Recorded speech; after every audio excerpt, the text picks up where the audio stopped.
This week on Sun Live TV we are looking at the recent issues in teaching. Today's issue we'll be discussing is the changes within the 2014 National Curriculum.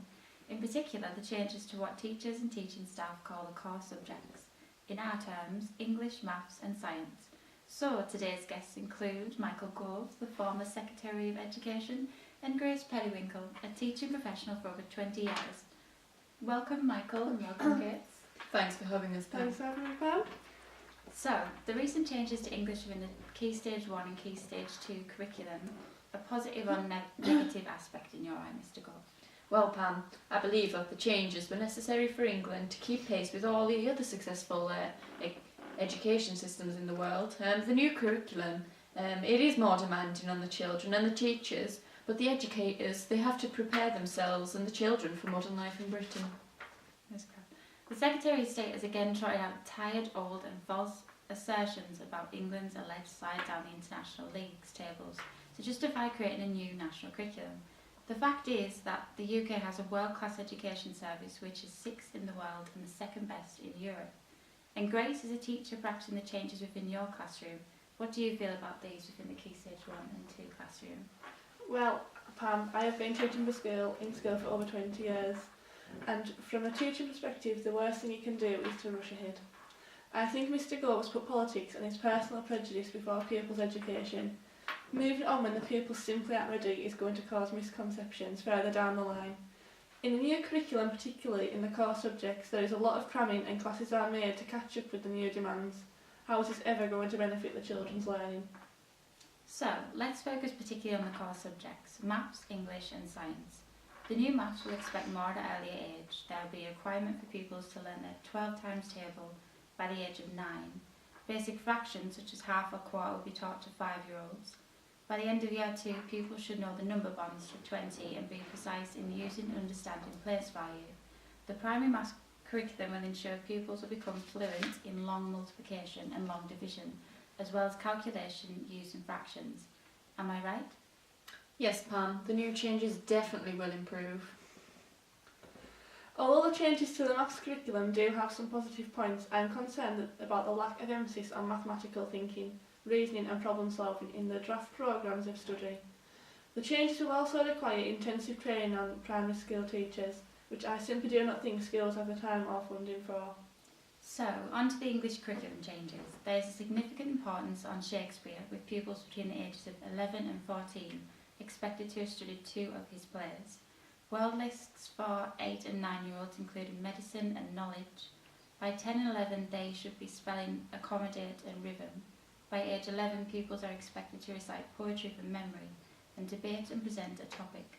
What are your thoughts on these changes, Michael? How will they benefit the children and the teachers?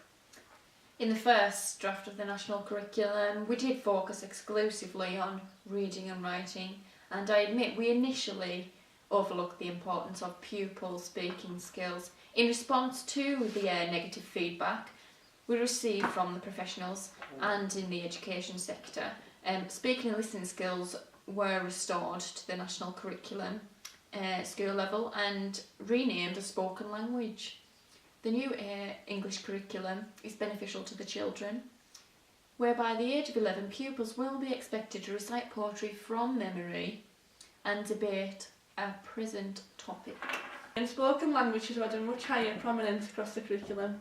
It enables children to develop skills in providing focused answers and answering their own questions, as well as using talk to narrate, explain, speculate, imagine, hypothesise, explore, evaluate, discuss, argue, reason and justify.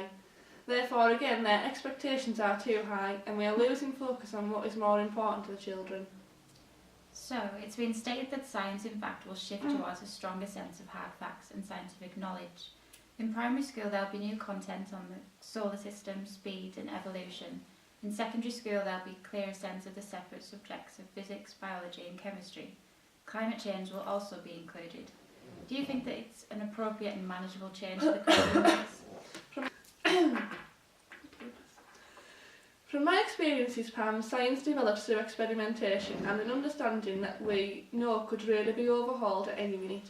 This is not the attitude that children will leave school with if they are constantly learning and regurgitating Fact after fact after fact. And Michael, your opinions?